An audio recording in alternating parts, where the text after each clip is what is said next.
أملاك أبراهام ونبي موسى أملاك أبراهام ونبي موسى أجاست عالم قدست سلاسي تمسكنوا تمسكنوا تمسكنوا تبل على نفسي بوداسي أملاك أبراهام ونبي موسى أملاك أبراهام ونبي موسى أجاست عالم قدست سلاسي تمسكنوا تمسكنوا تمسكنوا تبل على نفسي بوداسي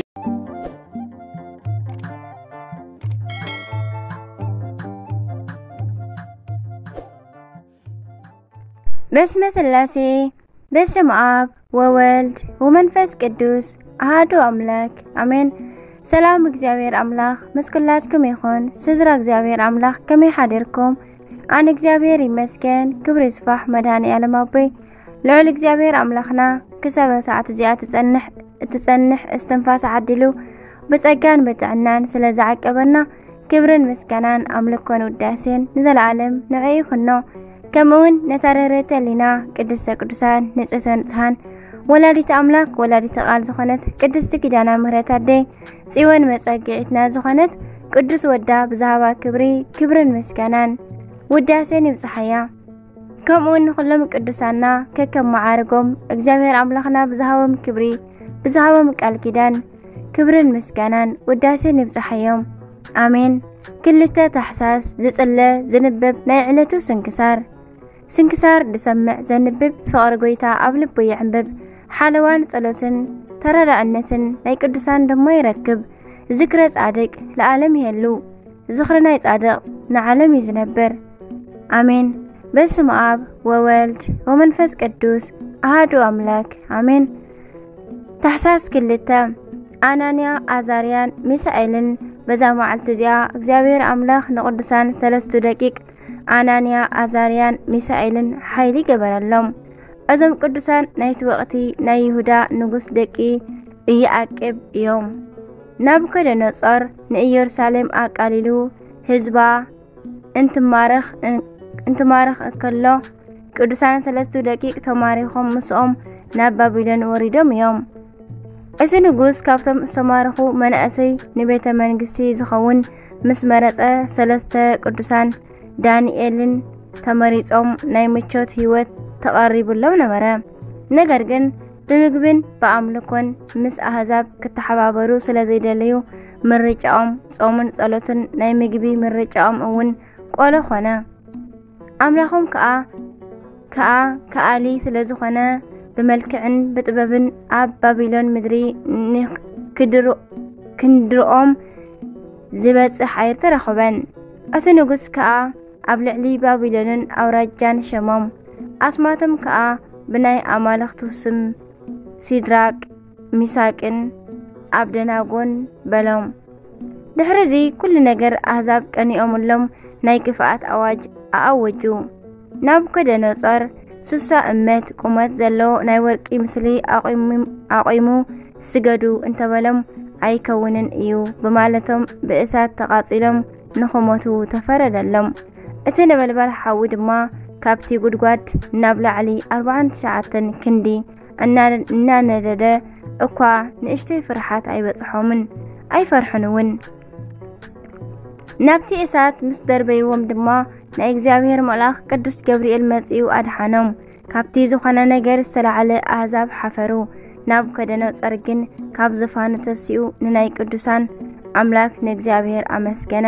እግዚአብሔር አምላክ ካብ እሳት እንተውጽኦም እንከሎ መዓልቲ አምላክ አቦታትና እግዚአብሔር ይኽበር ይመስገን እናበሉ እቲ ሕጂ ጸሎተ ሰለስቱ ደቂቅ እናበልና እንጽውዖ ጸሎት ጸለዩ።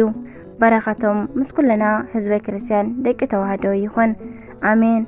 አርኪኦም ድማ ከምዚ ይብል ሰላም ለክሙ ሓሳስያ ነብዙ ባህዳጥ ሲዝራቅ ወሚሳቅ ወአብደናጎ ሰየጥ በፍልሃተ እቶን ዘፒሳ ወበአስፈል አውአየ እለ በአፍአ እግዚአብሔር ስሉጥ እንዘክያክ ጃከሙ ያዕቅብ በውስጥ በረኸቶም ይሕደረና አባ ሆር ከምውን በዛ መዓልቲ እዚኣ ካብ ወገን ደቂ ላዕላይ ግብፂ ዝኾነ ቅዱስ አባ ሆር አዕረፈ።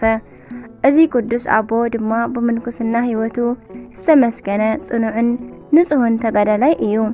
ኣብ ውሽጢ ገዳም ብሓድነት ብተጋድሎ ክነብር እንከሎ ቅዱስንኡ ኣብ ልዕሊ ኩሉ ብምዃኑ ንውዳሴ ከንቱ ዘጋልጽ ኮይኑ ምስ ረኸቦ ንበይኑ ክነብር ወፂኡ ናብ በረኻ ኸደ። ኣብ በረኻ ድማ ንበይኑ ብዓብይ ተጋድሎ ብዙሕ ዘመን ነበረ። ጸላኢ ሰናያት ዝኾነ ሰይጣን ድማ ብፈተና ክድርብዮ ብግልፂ ኣርአዮ እሞ ኣብ ውሽጢ በረኻስ ንስኻ ክስዕር ኢኻ ኣብዚ ሰብ የለን እሞ ጽኑዕን ሓያልን እንተደኣ ኮንካሲ ናብ ከተማ እስክንድርያ ነዓ ኢሉ ተዛረቦ። አባ ሆር ድማ ካብ ሰይጣን እዚ ኣብ ዝሰምዐሉ ግዜ ክብሪ ይኹነሞ ብሓይሊ ጎይታና ተኣማሚኑ ናብ ከተማ እስክንድርያ ከይዱ ንስተኣሰሩን ንዝደኸሙን ማይ ብምቕዳሕ ዘገልግሎም ኮነ ከገልግሎም ጀመረ። ኣብ ሓደ መዓልቲ ድማ 3 ኣፍራስ ኣብ ውሽጢ እናዘለሉ ክሓልፉ ከለው ሓደ ፈረስ ንሓደ ህፃን ረገጾሞ ሽዑ ድማ ሞተ።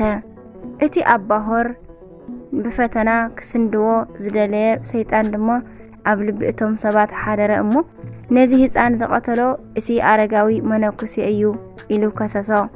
ናይቲ ኣከባቢ ሰባት ድማ እቲ ነገር ሓቂ ከም ዝኾነ ምሕሳቦም ርእዮም አባ ሆር መጺኡ ነቲ ዝሞተ ህፃን ኣተንሲኡ ሓቆፎ። ብልቡ ብምጽላይ ድማ ናብ ጎይታና ምስ ለመነ ኣብ ልዕሊ እቲ ህፃን ብምልክት መስቀል ኣማዕተበ ካብ ሞት ድማ ኣተንስኦ። አባ ሆር እቲ ህፃን ካብ ሞት ምስ ኣተንስኦ ንኣቡኡ ሃቦ። ድሕሪ እዚ ድማ ንውዳሴ ከንቱ ብምጽያፍ ካብ ህዝቢ ሃዲቡ ብምኻድ ናብ ባዕቱ ኣተወ። ኩሎም ህዝቢ ድማ ኣብ ዝደለይዎ ግዜ ኣይረኸብዎን። ድሕሪ እዚ ድማ አባ ሆር ጽድቅን ትሩፋትን ብምስራሕ ብዙሕ ዘመን ንእግዚአብሔር ኣገልጊሉ በዛ ዕለት እዚኣ ኣዕረፈ። ቅድሚ ምዕራፉ ድማ ንዕለተ ዕረፍቱ ፈሊጡ ንመነኮሳት ደቁ ጸዊሑ ብሃይማኖቶምን ብምንኩስናኦምን ክሳብ መጨረሽታ ጸኒዖም ንኽነብሩ ምስ ነገሮም ተፋኒውዎም ንነፍሱ ናብ እግዚአብሔር ኣሕሊፉ ሃበ። ንእግዚአብሔር ኣምላኽና ምስጋና ይኹኖ። ንዓናውን ብጸሎት እዚ ቅዱስ አቦ ይምሓረና። በረኸቱውን ምስኩልና ደቂ ተዋህዶ ይኹን ለዓለም ዓለም አሜን። አርኪኡ ድማ ከምዚ ይብል ሰላም ለሆረ በምንሃብ ፍቱን እስከ ተለዓለ ጥቀ ለዓለ ብዙሃን ሰቦተን ስኡ ለዓለይሁ በምክረ ጸላኢ ሰይጣን ከመ ይቀተሎ እስከ አመሩ አብዳን በኃይለ ጸለቱ አንስኦ ለሞት ህፃን። በረኸቱ ይሕደረና። ቅዱስ አውኪያኖስ ከምውን በዛ መዓልቲ እዚኣ ቅዱስ አውኪያኖስ ሰማዕት ብሰማዕትነት አዕረፈ። እዚ ቅዱስ አቦ ድማ ሰባት ኣባለ ዘርኡ ክሳብ ዝቆርጽዎ ጎይኡ ተጋድልኡ ዝፈጸመን ሃይማኖቱ ዘዐቀበን እዩ።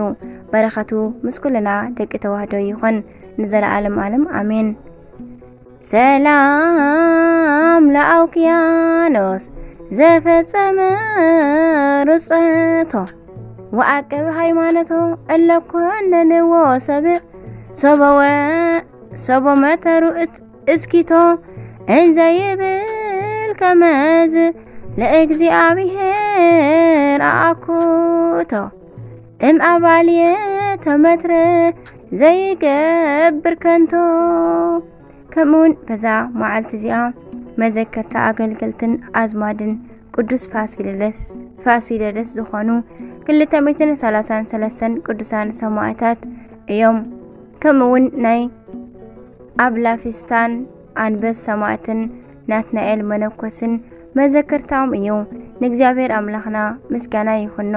ንዓናውን ብጸሎት እዞም ኩሎም ቅዱሳን ይምሓረና ንዘለዓለም ዓለም አሜን። ታሕሳስ 2 ዝኽበሩ ዓመታዊ ናይ ቅዱሳን በዓላት ድማ ቅዱሳን 3 ደቂቅ አናንያ፣ አዛርያ፣ ሚሳኤል፣ አባ ሆር ጻድቅ፣ ቅዱስ አውካቲዎስ ሰማዕት፣ አባ አንበስ ሰማዕት፣ 733 ሰማዕታት ናይ ቅዱስ ፋሲለደስ ማሕበር፣ ቅዱስ ናትናኤል መነኮስ። ወርሓዊ በዓላት ድማ ቅዱስ ታዲዎስ ሐዋርያ ካብ 12 ሐዋርያት ዝኾነ፣ ቅዱስ ኢዮብ ጻድቅ ተዓጋሲ፣ ቅዱስ አቤል ጻድቅ፣ ቅዱስ አባ ጳውሊ ገዳማዊ ዓብይ፣ ቅዱስ ዮሐንስ ነቢ መጥምቀ መለኮት፣ ሊቁ አባ ሕርያቆስ፣ ቅዱስ ሳዊሮስ ዘአንጾኪያ ይባሃሉ። ዓመታውን ወርሓውን ተኸቢሮም ዝውዕሉ ቅዱሳን በረኸቶም፣ ጸለቶም፣ አማላድነቶም፣ ተራዳእነቶም ምስኩላትና ደቂ ተዋህዶ ጸኒዑ ይንበር። አሜን። ብጸለቶም ድማ ይደግፉና። አሜን። ስንክሳር ድሰምዕ ዘንብብ ፍቅሪ ጎይታ ኣብ ልቡ ይዕንብብ። ሓለዋን ጸሎትን ናይ ቅዱሳን ድማ ይረክብ። ዝክረ ጻድቅ ለዓለም ይሄሉ፣ ዝኽሪ ናይ ጻድቅ ንዓለም ይዝነብር። አሜን። ዝወደቀ ዝነጠበ ቃል ኮነ ዜማ ፊደል ወአፈ ቅዱሳን ትጓሃን መላእክት ይተዓረመለይ። አሜን። ወስብሐት ለእግዚአብሔር ወለወላዲቱ ድንግል ወለመስቀሉ ክቡር።